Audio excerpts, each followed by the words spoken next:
नमस्कार स्वामी भक्तांनो, कसे आहात? मस्त आहात ना? मस्त राहा आणि स्वामी सेवा करत राहा। स्वामी सेवा करत असताना आपल्याला बरोबरच अनुभव येत असतात, स्वामीची प्रचिती येत असते। खूप असे अनुभव स्वामी आपल्याला देत असतात। पण असे काही भक्त आहेत जे म्हणतात की मी एवढी सेवा करतो, एवढी भक्ती करतो, जप करतो, पारायण करतो, तरी आम्हाला स्वामी प्रचिती देत नाही किंवा स्वामी दृष्टांत देत नाहीत।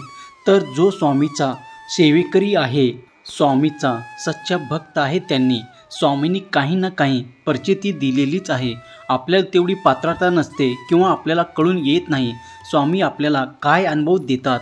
आपल्याला एवढी पात्रता नसते स्वामी आपल्याला काय अनुभव देतोय, काय परिस्थिती आहे। खूप वर्षापासून स्वामीची सेवा करता त्यांना स्वामी आलेली प्रचिती लगेच समजते। तर असे काही संकेत आहे जे स्वामी आपल्याला देत असतात। आपल्या दुःखामध्ये सुखामध्ये स्वामी आपली साथ कधीच सोडत नाही, फक्त आपले मन ते जाणून घेत असतात। आपल्यामध्ये तेवढी ती पात्रता नसते की स्वामीचे संकेत आपण ओळखून घेण्याचे। तर ते कोणते आहेत स्वामीचे संकेत, स्वामी कशा प्रकारे आपल्याला संकेत देतात, तर त्यावर आजचा व्हिडिओ आहे। जे मनापासून स्वामीची भक्ती करतात त्यांना स्वामी 100% प्रचिती देतातच, फक्त त्यांना समजण्यासाठी वेळ लागतो। तर स्वामी कशा प्रकारे आपल्याला संकेत देत असतात ते प्रत्यक्षपणे येऊन तर आपल्याला दर्शन देणार आहेत। कोणत्या ना कोणत्या रूपात आपल्याला ते नक्कीच संकेत देत असतात, प्रचिती देत असतात। जर ते तुम्हाला पाहायचे असेल तर चॅनलवरती नवीन असाल तर व्हिडिओला लाईक करा आणि चॅनलला सबस्क्राईब करून हा संदेश शेवटपर्यंत ऐका। स्वामीचा अनुभव तुम्हाला आल्याशिवाय राहणार नाही। मित्रांनो, स्वामीचा पहिला संकेत तो म्हणजे स्वप्नामध्ये काही ना काहीतरी दृष्टांत देणे। मग ते स्वप्न कधीही पडू दे, कोणत्याही वारी पडू दे, स्वामी आपल्याला ते दर्शन देत असतात।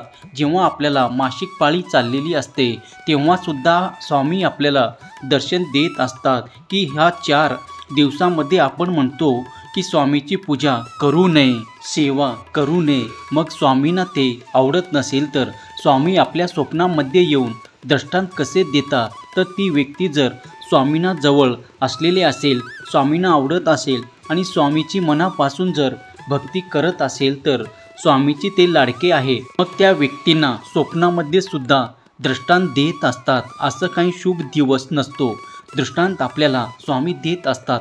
स्वप्नामध्ये काही ना काहीतरी आपल्याला स्वामी नक्कीच सांगून जात असतात। स्वप्नामध्ये स्वामीची मूर्ती दिसणे किंवा साक्षात स्वामी दिसणे, स्वामी आपल्याशी बोलत आहे किंवा आपण स्वामीच्या केंद्रामध्ये गेलोय, त्याचा दर्शन घेत आहोत किंवा तुम्ही ज्या काही अडचणीत आहात तर त्या अडचणीत स्वामींनी तुम्हाला काहीतरी त्या स्वप्नामध्ये येऊन मार्ग दाखवला आहे। तर अशा प्रकारे स्वामी आपल्याला स्वप्नामध्ये दृष्टांत देत असतात। मित्रांनो, जर तुम्हालाही असा दृष्टांत मिळाला असेल तर कमेंट बॉक्समध्ये नक्कीच तुम्ही ते सांगा। मित्रांनो, आपण जे मंदिरामध्ये दिवा लावतो, देवघरात जो आपण दिवा लावलेला असतो, तर त्या दिव्यामध्ये वेगवेगळ्या आकृत्या तयार होतात, जसे की फुलाचे त्रिशूल, ओम, फुलासारखी बदामाची किंवा साक्षात स्वामीची आकृती तयार होत असते। देवाच्या वातीमध्ये भरपूर अशा वेगवेगळ्या प्रकारच्या आकृती तयार होते। तर हा पण एक स्वामीचा अद्भुत आणि चमत्कारिक संकेत असतो की आपण जे काही सेवा करतोय, स्वामीची जी काही पूजा करतोय, ते आपली स्वामीपर्यंत पोहोचत आहे, असा स्वामीचा तो शुभ संकेत असतो। मंदिरामधला जो दिवा असतो, देवघरातला, तर तो दिवा एकच लावायचा असतो। रोज आपण वेगवेगळा दिवा लावायचा नाही, तो एकच दिवा मंदिरामध्ये लावायचा।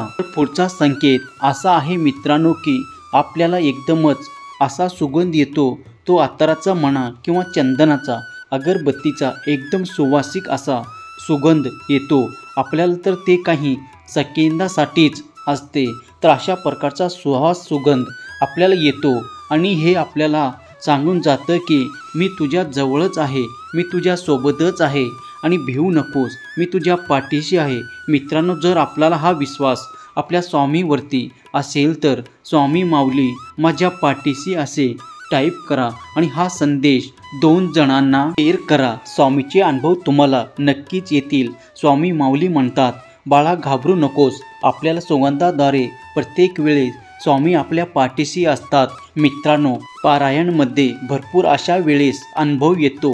जे पारायण करतात, गुरुचरित्र स्वामी चरित्र असो, त्यांना नक्कीच अनुभव येतो. पुढचा संकेत आहे, आपण जेव्हा स्वामीची बोलतो, स्वामीचे नामस्मरण करत असतो किंवा स्वामींना आपल्या मनामध्ये एवढी वेळेस आपण सांगत असतो की काही ना काहीतरी आपण गप्पा मारत असतो की मनाचे विचार आपण स्वामींना सांगतोय, तर तेव्हा हा पुढचा संकेत येत असतो. तो म्हणजे आपल्या मनामध्ये चाललेले प्रश्न जे असतात, काही ना काही कोणत्या ना कोणत्या रूपात ते आपल्याला दाखवत असतात आणि त्यावरती उपाय निघत असतो. त्या अडचणीतून बाहेर पडण्याचा मार्ग आपल्याला निघत असतो. बऱ्याच वेळा आपल्याला मार्ग दिसत नाही, तो प्रश्न आपल्याकडून सुटत नाही, तर त्याच वेळी एखादी व्यक्ती आपल्यासमोर येते किंवा आपल्या घरात येते आणि जी आपली गोष्ट मनामध्ये चाललेली आहे त्याच गोष्टीवर उत्तर आपल्याला कळत न कळत मिळून जाते. हे देखील स्वामीचे आपल्याला चमत्कारिक संकेत आहे. त्याच व्यक्तीच्या रूपात स्वामी येऊन साक्षात आपल्याला त्या प्रश्नाचे उत्तर देत असतात. हा देखील स्वामीचा शुभ संकेत आहे की एवढी व्यक्ती येऊन आपल्या मनामध्ये जो प्रश्न चाललेला आहे त्या प्रश्नाचे उत्तर किंवा त्या संकटातून मार्ग दाखवत आहे, तर त्या व्यक्तीच्या रूपात साक्षात स्वामी आले आहेत असं तुम्ही समजायला पाहिजे. तो देखील एक शुभ संकेत आहे स्वामी भक्तासाठी. पुढचा संकेत असा की आपण जिथे जातो तिथे आपल्याला स्वामी दिसतात. बऱ्याच वेळा असं होतं की बघा, आपण कुठेतरी प्रवासाला किंवा घराबाहेर पडलेला असतो, काही कामानिमित्त घराबाहेर पडलोय, तर प्रत्येक ठिकाणी आपल्याला स्वामी दिसत असतात. मग तो एखाद्या गाडीवर, मंदिर किंवा हॉटेलमध्ये फोटो असते, मूर्ती असते, स्वामी वेगवेगळ्या ठिकाणी आपल्यासोबत आहेत. हा देखील स्वामीचा एक चांगला संकेत आहे की आपण जिथे जिथे जातो तिथे आपल्याला फक्त आणि फक्त स्वामी दिसत आहेत. स्वामीच्या मूर्तीवर, फोटोवर आपण जेव्हा हार घालतो, स्वामींना जे काही फुले आपण ठेवलेली असते, हार घातलेला असतो, तर ते फुले अचानक पडतात. तो हार खाली तुटून पडतो. त्या घरामधून एकदा फूल तुटून खाली पडतो, तर या प्रकारचे संदेश देखील स्वामी आपल्याला सुख संकेत देत असतात. हे संकेत खूप चांगले.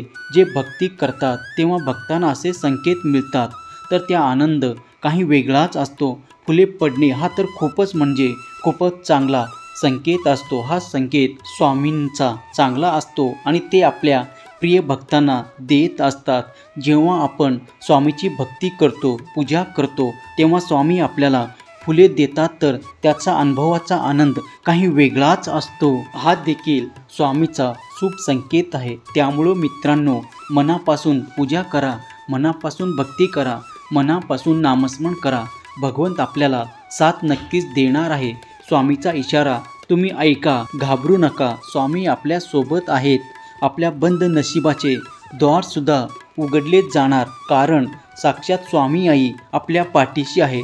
तर मग घाबरण्याचे कारण काय? आजचा संदेश जर तुम्हाला आवडला असेल तर व्हिडिओला लाईक करा, चॅनलला सबस्क्राईब करा, कमेंटमध्ये स्वामी नामाचा श्री स्वामी समर्थ असा जयघोष करायला विसरू नका. हा संदेश आपल्या प्रियजनांना तुम्ही शेअर करा आणि सतत स्वामीचे मनापासून पूजा करत सेवा करा. स्वामी तुम्हाला कधीच दुःखी ठेवणार नाही, कारण स्वामीच्या पण लाडके भक्त आहेत. फक्त स्वामीवरती विश्वास ठेवा आणि कर्म चांगले करत राहा. श्री स्वामी समर्थ. जय जय स्वामी समर्थ. श्री स्वामी समर्थ. धन्यवाद.